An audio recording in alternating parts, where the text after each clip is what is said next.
तो जितने भी ऐसे तत्व हैं जो एंटी सोशल हैं, एंटी नेशनल हैं, वे कुछ न कुछ गड़बड़ी करने का प्रयास करेंगे, माहौल को खराब करने का प्रयास करेंगे। इसलिए सतर्कता और सावधानी, इसके लिए संवाद हमारा महत्वपूर्ण है और संवाद के माध्यम से इसके समाधान का रास्ता निकालना, इसकी समीक्षा रेंज स्तर पर, कमिश्नरी स्तर पर, जोन स्तर पर निरंतर होती रहे। पर्व और त्यौहार कोई भी हो, शासन की जिम्मेदारी बनती है वहां पर सुविधा देना और सुरक्षा का बेहतर माहौल देना। कोई भी पर्व और त्यौहार हो, परंपरागत तरीके से हो, परंपरा से हटकर कुछ भी हम न होने दें। आयोजकों के नाम नोट करें, आयोजकों से हम लोग एप्लीकेशन जरूर लें और उनसे सुनिश्चित जरूर कराएं।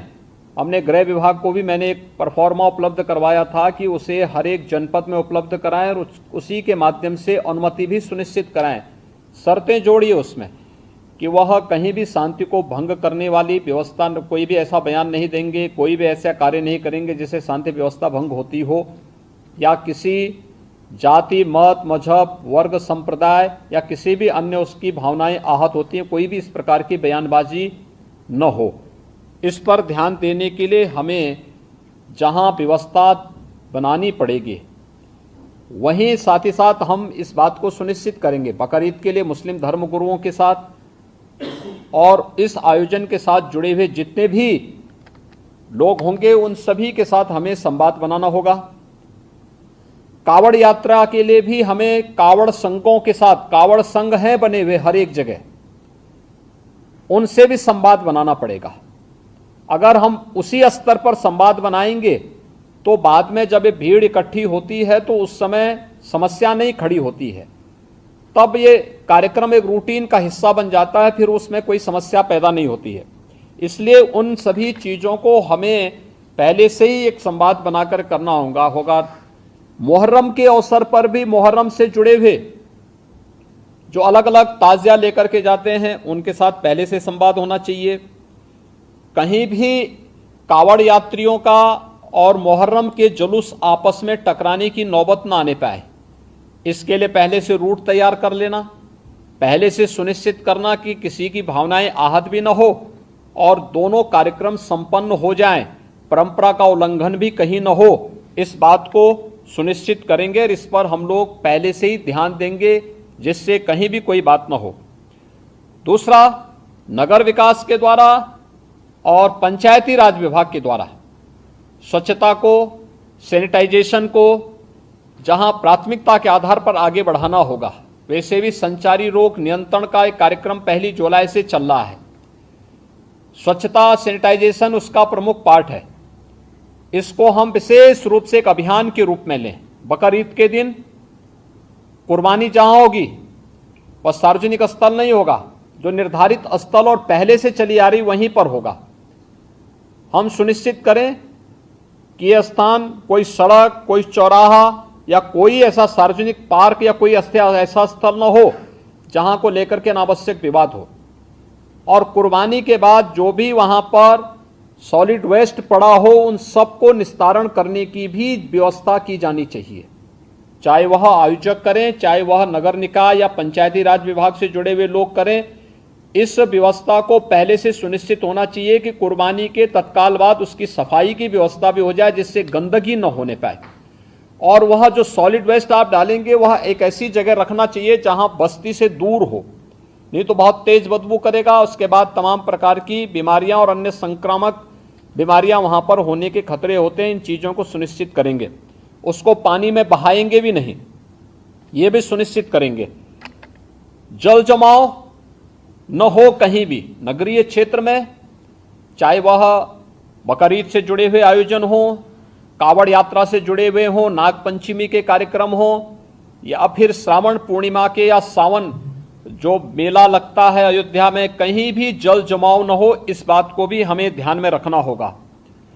शुद्ध पेयजल की आपूर्ति के लिए भी विशेष व्यवस्था देखनी पड़ेगी। हम लोग लगातार देख रहे हैं, लगातार न्यूज़पेपर में, अन्य जगहों पर हम लोग इस बात को देखते हैं कि शुद्ध पेयजल की आपूर्ति नहीं हो रही है। हो सकता है बरसात के कारण कहीं कोई समस्या आ रही हो वहां पर हम लोगों में एक अवेयरनेस तो पैदा कर ही सकते हैं कि अगर पानी इस प्रकार का है तो वह पानी को गर्म करके छानने के बाद तब उसका सेवन करें। हम उनको उनके भरोसे न छोड़ें।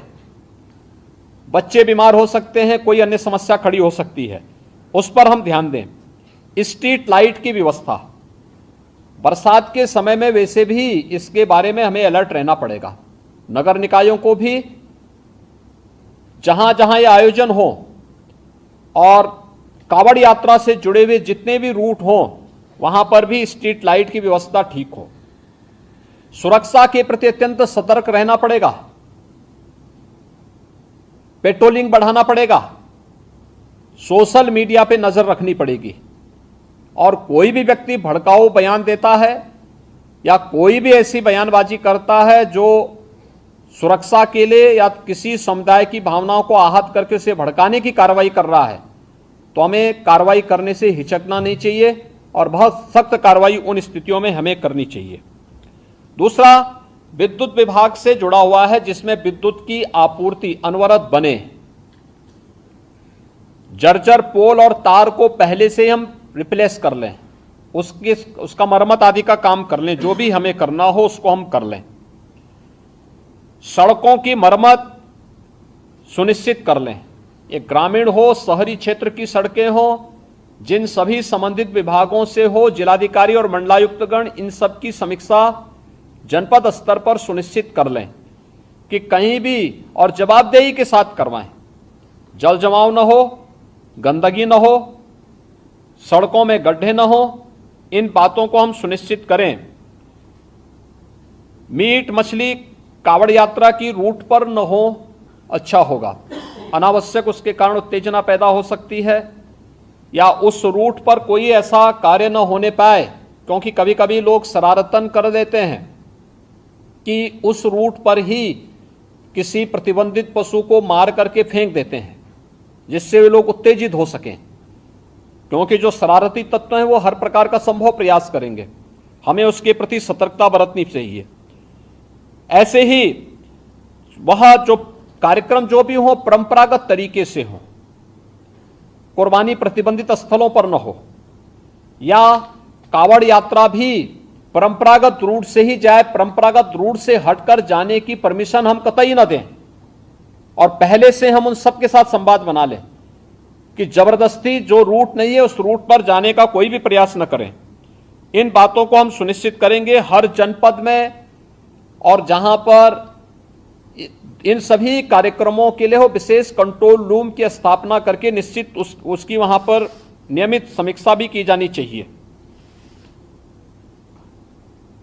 पीस कमेटी की बैठक के बारे में मैंने पहले कहा, यातायात प्रबंधन के बारे में भी जहां आवश्यक हो वहां पर हमें लोकल स्तर पर उसकी व्यवस्था सुनिश्चित करनी चाहिए।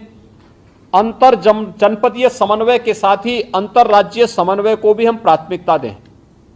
खासतौर पर पश्चिमी उत्तर प्रदेश में गाजियाबाद से हरिद्वार के बीच में जो कावड़ यात्रा चलेगी, इस कावड़ यात्रा के रूट में अगर आप देखेंगे तो दिल्ली से, पंजाब से, हरियाणा से, राजस्थान से और भी अन्य स्थलों से काफी बड़ी संख्या में कावड़ यात्री आते हैं।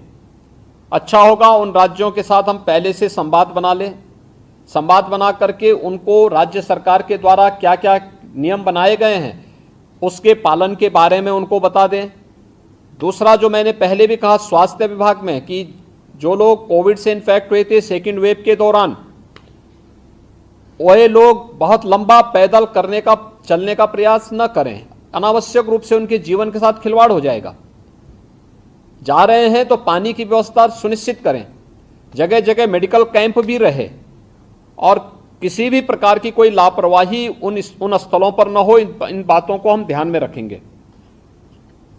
प्लास्टिक फ्री सभी आयोजन हो, किसी भी आयोजन में जब प्लास्टिक को हम लोग 19 में प्रतिबंधित कर चुके हैं और इधर भारत सरकार ने 1 जुलाई से प्लास्टिक पूरी तरह प्रतिबंधित किया है, तो हम लोग प्लास्टिक फ्री पूरी व्यवस्था को बनाने का प्रयास करें। स्वच्छता का विशेष ध्यान दें। कावड़ महिला और पुरुषों के लिए अलग अलग टॉयलेट हों, पर्याप्त मात्रा में जल की आपूर्ति वहां पर होती रहे, ये भी हम इसको देखें और सतर्कता के लिए सेक्टर स्कीम अभी से हम लागू कर सकेंगे तो ये अच्छा होगा।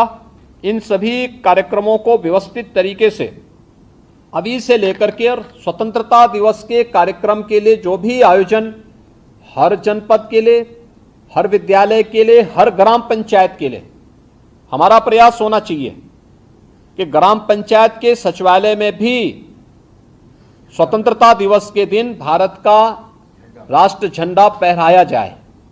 नगर निकायों में होना चाहिए, हर नगर निकाय के अंदर अच्छा आयोजन होना चाहिए, सांस्कृतिक कार्यक्रम होना चाहिए, राष्ट्रभक्ति के गीतों को बुलाए का वहां पर कार्यक्रम हो, स्वतंत्रता संग्राम सेनानियों को। देखिए सभी आयोजन एक दूसरे के साथ जुड़े हुए हैं। मुहर्रम के दौरान तृतीय सोमवार 1 अगस्त को पड़ेगा, चतुर्थ सोमवार 8 अगस्त को पड़ेगा, रक्षाबंधन का आयोजन भी इस दौरान है और श्रावण पूर्णिमा 12 अगस्त को पड़ेगी। ये नागपंचमी, रक्षाबंधन और जो 2 सोमवार भी इस दौरान पड़ेंगे। इस दृष्टि से इसकी कार्य योजना बनाने के लिए जो हम लोगों ने धर्मगुरुओं के साथ संवाद बनाने की कार्रवाई को विभिन्न अवसरों पर अपनाया है, उसको हम पहले से ही तैयारी कर लें और बहुत सारे जनपदों ने इस पर अपना कार्य प्रारंभ भी किया है।